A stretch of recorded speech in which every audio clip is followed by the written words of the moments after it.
En una sociedad heterogénea y altamente mediatizada, las ideas y los discursos sobre lo que creemos, pensamos o militamos no siempre convergen en un mismo fin. Todo lo contrario, lejos están de generar un acuerdo. Sin embargo, las sociedades muchas veces son víctimas de nuevos mensajes con connotaciones violentas que imponen una forma de pensar o actuar. Pero entonces, ¿qué son los discursos de odio? ¿Por qué surgen? ¿Y a quién están dirigidos? Ni un milímetro. A la izquierda, nada. A los zurdos de mierda, nada. Para analizar y entender aún más este tema, voy a hablar con Bettina Martino, profesora de la licenciatura en Comunicación Social y doctora en Ciencias Sociales de la Universidad Nacional de Cuyo.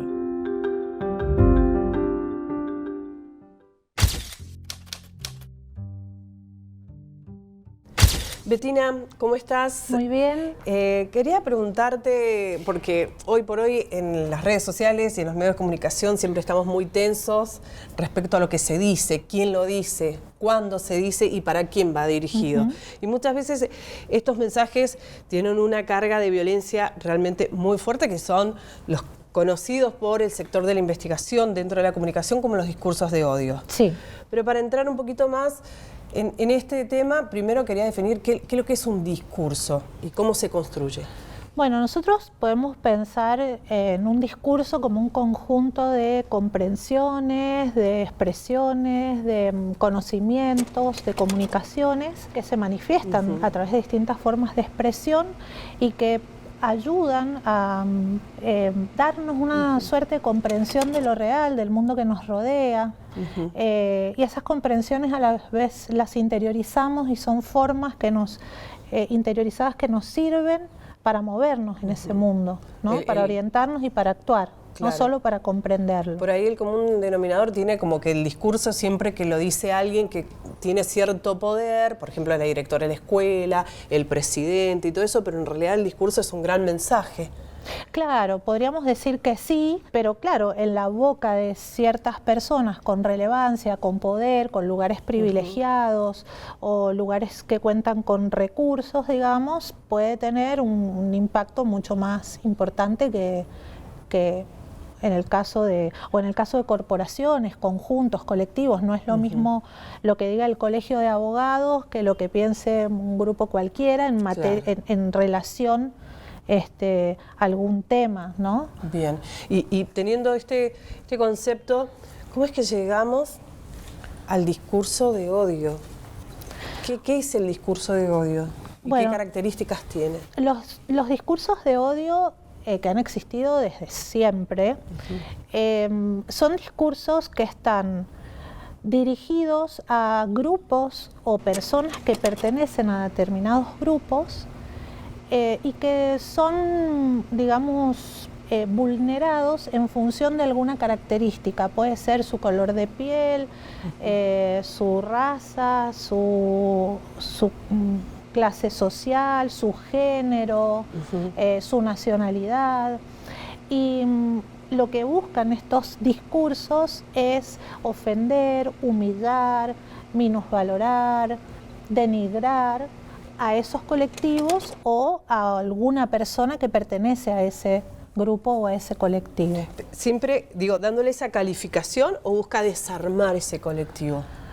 No, generalmente lo que procura es generar una mirada de ese grupo o de una determinada persona que pertenece a ese grupo, que es una mirada que tiende a minusvalorar, a poner a ese grupo en una situación de vulnerabilidad. Lo que pasa es que los discursos de odio tienen consecuencias reales sobre los sujetos y los grupos, porque si un discurso de odio puede arrojar a un grupo de personas hasta el límite de lo inhumano, como pasó con el Holocausto y con los judíos, ¿no? Donde todo el trabajo fue llevar a ese grupo al límite de lo inhumano, a ser considerados inferiores, casi desdeñando su vida, su humanidad, y bueno, después de eso vino Vos decías, feroz. claro, decías y ponías esto como ejemplo y me retomo. Entonces el discurso de odio siempre estuvo, pero las manifestaciones, digo, en ese caso se habrá utilizado un poco la propaganda. Claro. ¿Sí? Hoy el canal o el medio por el cual el discurso de odio se retroalimenta o se alimenta son las redes sociales. Y principalmente sí. Más que cualquier otro medio, que los medios masivos. Más que cualquier otro, que otras formas de circulación, digamos. En aquel momento, por ejemplo, la propaganda, en otro momento los medios tradicionales, lo que pasa es que ahí teníamos más capacidad de identificar la fuente, quién estaba profiriendo o quién estaba siendo responsable de un discurso de odio. Y bueno, hoy las redes que permiten una circulación descentralizada, donde las fuentes donde se va produciendo la información son difíciles de pescar, donde la posibilidad de chequear también se vuelve muy dificultosa, donde lo que alguien considera información puede ser desde un meme, un mensaje que le mandó la tía por WhatsApp o algo que produce un medio de comunicación. Entonces esto genera una dificultad también para poder controlar, para poder poner algún límite a los discursos de odio. Justamente el discurso de odio, como decía, está en las redes sociales, pero es lo mismo discurso de odio que el discurso violento o el discurso en el cual yo elevo la voz, soy más directo, no soy para nada políticamente correcto. ¿Es lo mismo No. o ese es el germen del discurso de odio o no tiene nada que ver? No, podemos diferenciar ambas cosas. Un discurso de odio siempre es un discurso violento, porque busca generar un daño en el otro, que no es solo un daño refiriéndose a ese otro, a esa otra o ese grupo en determinados términos, sino que además supone o busca que el conjunto vea a este grupo, a estos sujetos de determinado modo, que busca, por ejemplo, limitar el acceso a derechos. Claro. Lo vemos, por ejemplo, ahora cuando el biógrafo de Milei vuelve a reflotar la teoría echada por tierra de que los homosexuales son personas desviadas, por ejemplo.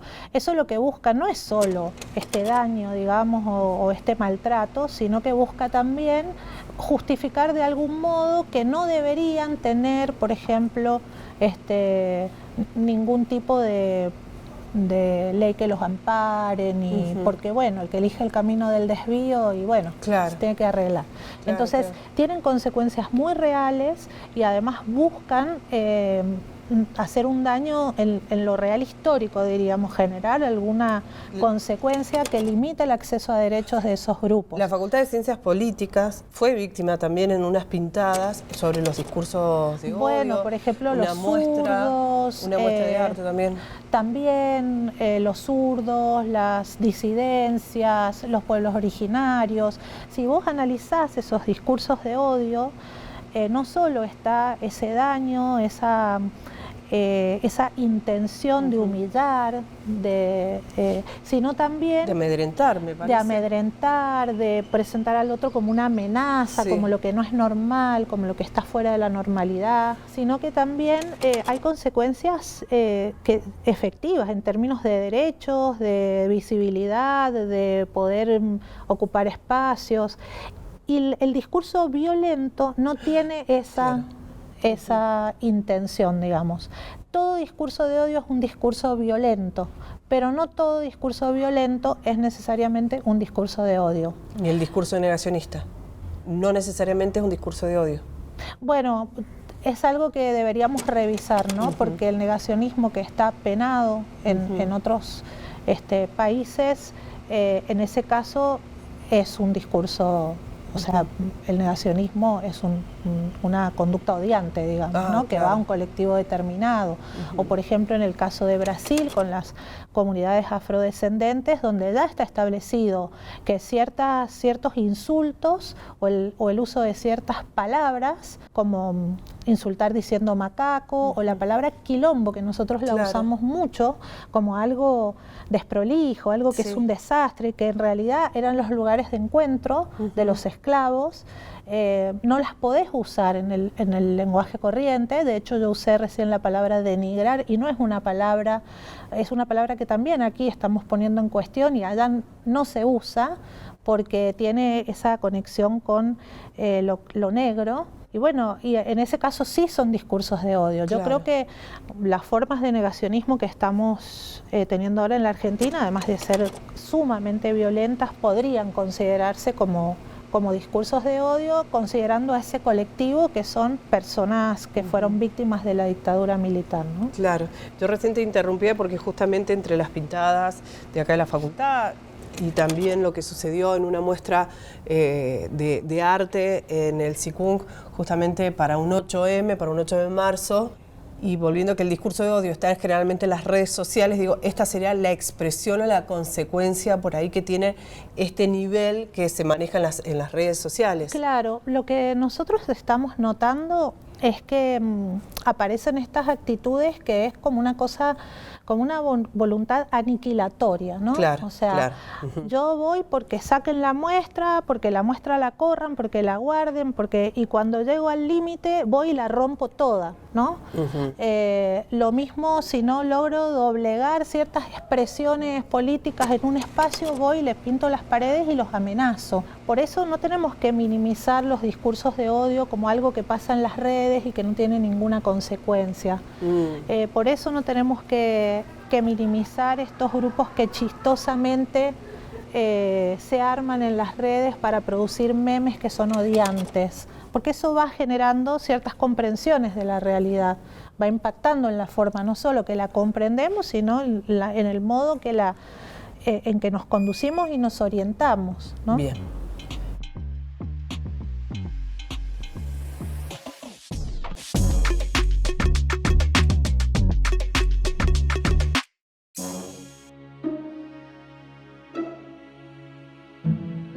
El ambiente hostil y de intolerancia que generan los discursos de odio pueden desembocar en un acto de violencia.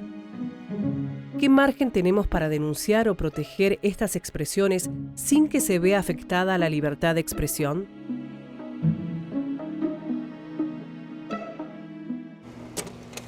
Bettina, ¿existe la libertad de expresión como un derecho universal? Y a veces yo pienso, todos tenemos derecho a expresarnos, pero no es este campo, este derecho universal que por ahí se esconde este discurso de odio. Digo, bajo el derecho de la libertad de expresión, yo tengo mi derecho a generar este discurso de odio. Bueno, ese es el principal motivo por el cual los discursos de odio son tan difíciles de limitar, especialmente en las redes sociales. Nosotros siempre nos vamos a posicionar del lado de la libertad de expresión, porque si eso se vulnera ya tenemos un grave problema.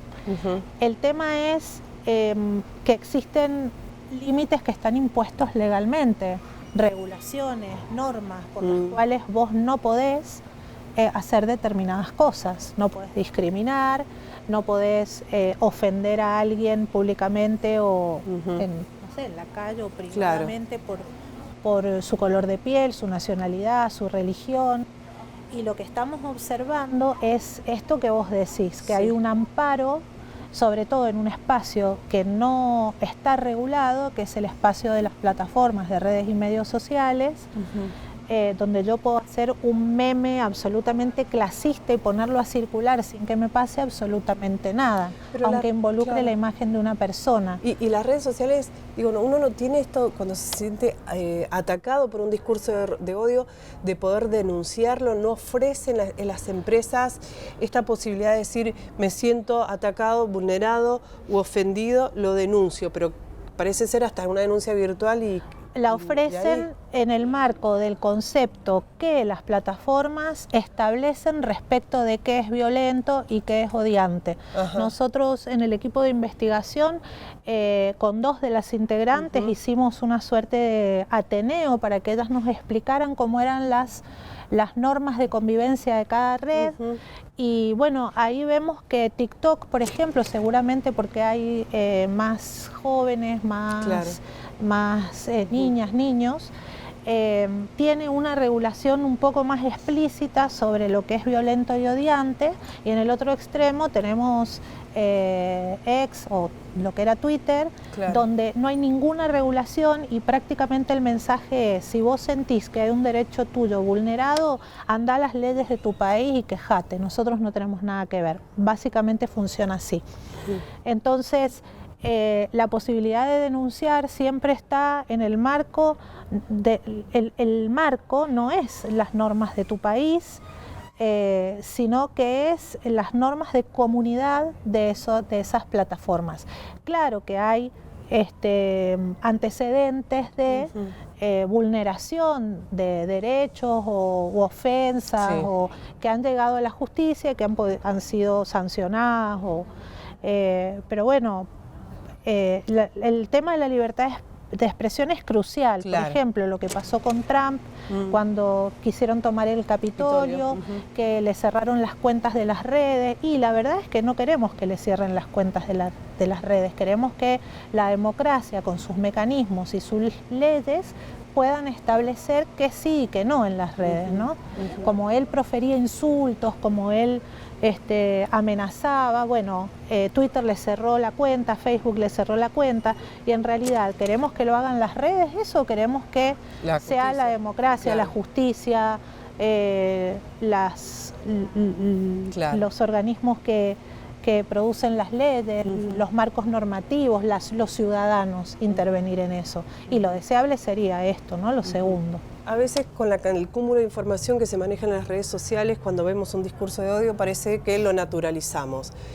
Algunos investigadores hablan de la fatiga de la compasión. ¿Qué es eso? Bueno, hay muchos motivos por los que naturalizamos un discurso de odio, pero la fatiga de la compasión es una expresión de una investigadora, Susan Mueller, que ella lo que señala es como la cantidad de mensajes que recibimos, más ahora en relación con las redes, porque ella lo empezó a estudiar en relación con los medios tradicionales, asociado a las características tecnocomunicativas de esos medios y esas redes, hacen que nuestra compasión quede como anulada. Claro. Esto que nosotros experimentamos incluso con la familia o los amigos, de decir, bueno, relaja un poco, este sticker de WhatsApp, no te vas a andar fijando en cada meme, en cada sticker, porque, o incluso con las noticias que ella llama de ayuda humanitaria, es como que, bueno, vemos tantas y la verdad que lo que podemos hacer es tan poco, porque están tan lejos que la compasión, dice ella, se fatiga, ¿no? Eso por un lado, ¿no? Otro motivo de naturalización tiene que ver con el espíritu recreativo de las redes sociales, ¿no? Donde, bueno, estamos ahí para entretenernos, para divertirnos, para socializar, no estamos para padecer. Claro. De hecho, a veces vemos posteos y decimos, voy a cerrar, no debería tener Instagram, no debería tener redes, porque la irrupción del contenido que es disonante nos perturba. Bueno, el espíritu de las redes es un espíritu recreativo, donde deberíamos pasarla bien, un lugar de placer. Entonces, bueno, también naturalizamos estos discursos odiantes y violentos bajo la etiqueta de la recreación. Claro, ¿no? Claro. ¿Puede ser que los discursos de odio se hayan multiplicado o estemos tal vez más sensibles desde que hay un surgimiento en diferentes gobiernos que son de derecha o extrema derecha? Parece ser que como que están más a la orden del día el discurso de odio. ¿Esto es así? ¿Hay una correlación con eso? ¿O el discurso de odio es la herramienta que ellos han tomado dentro del espacio público justamente para comunicar, atacar? Bueno, yo no podría decir si hay una correlación estricta. Lo que sí estamos observando, o sea, habría que ver qué estudios hay sobre eso y ver, pero sí estamos observando por qué asociamos los discursos de odio a las nuevas derechas, porque lo que estamos observando es que estos discursos están siendo proferidos por las personas que son las responsables de garantizar la paz social, de sostener el lazo social, de que no nos matemos unos a otros ni nos andemos persiguiendo. Entonces, cuando los presidentes o los primeros ministros o los funcionarios asumen estas expresiones y ahí estamos ante una situación de gravedad, ¿no? Y generalmente a los que identificamos en los discursos que estamos estudiando en las redes suelen ser representantes de la nueva derecha. Claro. Y además tiene mucho que ver con que estas ultraderechas militan la desaparición del Estado, ¿no?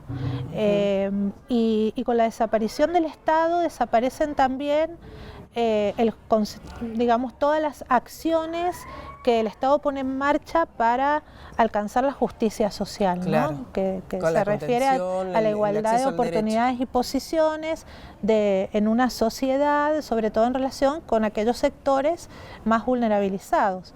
Entonces, bueno, los discursos de odio también son proferidos ahí, porque yo, para poder desarmar eso, también tengo que poner al migrante como un usurpador, a la persona que recibe una beca o un plan social como un parásito. Entonces los voy corriendo a un lugar que algunos autores, hay un filósofo catalán que es Joan Carles Melich, dice los construye como otros monstruosos, claro, como amenazas, como algo que hay que deshacerse, ¿no? Y que mejor, digo, que el Estado no tenga el espacio para lo que es la educación del derecho cuando uno se siente atacado. Por ejemplo, hablo que ahora no está el INADI, el instituto que justamente lo que hacía era el asesoramiento ante la situación de discriminación, de violencia por cuestiones que uno elige ser en la vida. El INADI estaba para asesorar y, bueno, al no estar, este sector es que también bueno, no todo, tal cual, todo. Nosotros vemos que todo lo que se ha desarmado es todo con todas las críticas que podríamos hacer, ¿no? Al funcionamiento, a cómo esto se ha llevado adelante. Claro que eso se puede debatir y discutir porque es necesario hacerlo, además, ¿no? Pero la desaparición total de todos estos espacios deja en una situación de absoluta vulnerabilidad a la protección de estos grupos que tienen derecho a su identidad y a su diferencia, ¿no? Entonces lo que se está trazando de la mano de los discursos de odio es una línea que divide a los normales de los anormales, a los que van derecho de los desviados, a los que trabajan de los parásitos, y esto es muy peligroso, es peligrosísimo, ¿no? Bien. Porque además supone refrendar esta idea del mercado como un espacio neutral que la mano invisible del mercado que le va a dar a cada quien lo que corresponde, lo que necesite.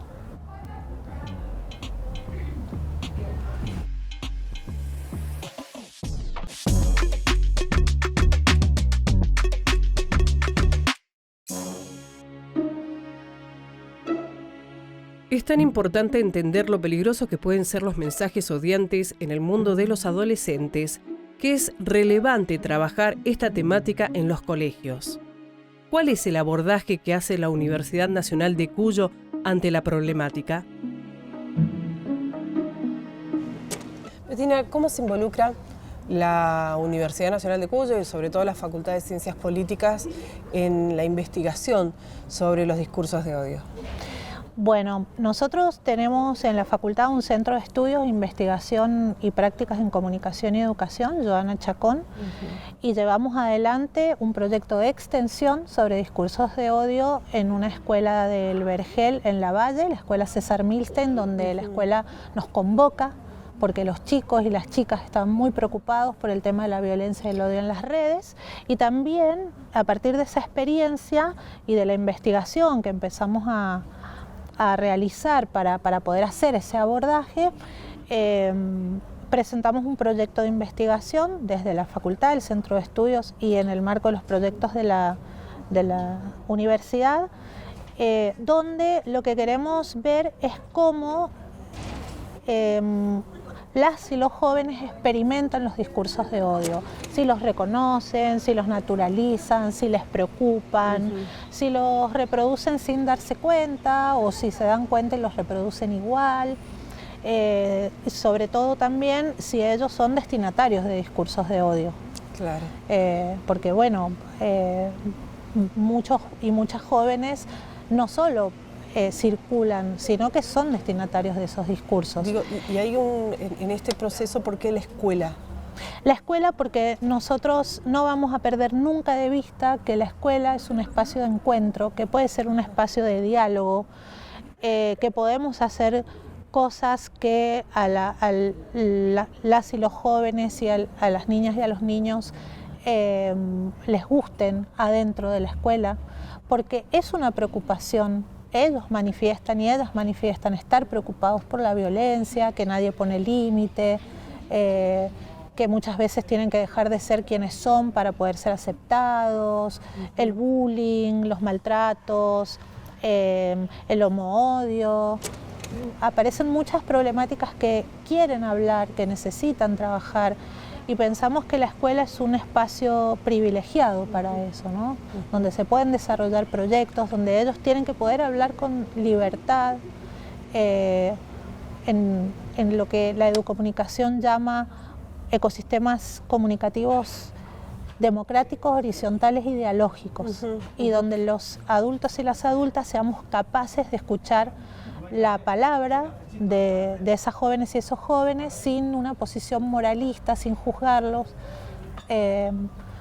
haciendo una escucha que nos permita comprender también cómo ellos lo están experimentando. Bien. Hay estudios que señalan que las y los jóvenes están bastante preocupados por los discursos de odio y son los que menos los reproducen con la intención de dañar a otras y otros. Entonces nos parece que es el espacio en el que ahí podemos generar algún clic, algún cambio.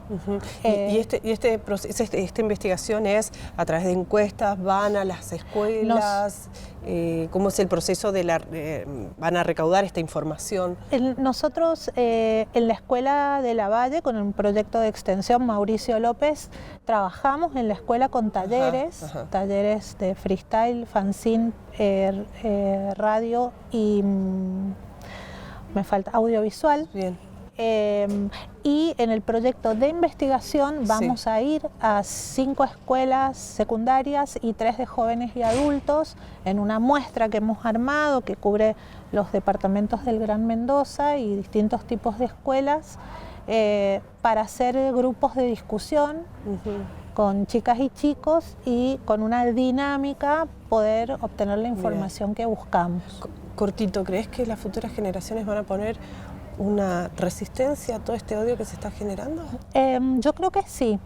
Yo creo que sí, porque los estudios del Laboratorio de Estudios de Democracia y Autoritarismo de la Universidad Nacional de San Martín, en los trabajos que hace, por ejemplo, nota que los jóvenes y las jóvenes son menos proclives a esparcir estos discursos, usarlos con esa intención dañina. Para dañar. Realmente muy interesante, hay mucho para seguir hablando de este tema, pero desde ya agradecerte por tu tiempo y por la explicación. Gracias a ustedes por esta conversación y poder contar lo que estamos haciendo. Y bueno, sepan que está el centro de estudios en la facultad y que cualquier escuela o grupo que quiera trabajar estos temas, estamos dispuestos a hacerlo. ¿Nos tomamos un café? Vamos. Listo. Las redes sociales claramente son el espacio propicio donde anónimos, trolls o personas con poder tienen carta libre para la creación de discursos de odio que tan solo tienen por objetivo dañar otras formas de ver, pensar, sentir o vivir. Los discursos de odio en el campo de la política han desplazado a propósito el debate público para no llegar a un consenso. Esta realidad no podrá erradicarse de un día para otro. Será responsabilidad de los estados y las empresas de condenar estas actitudes.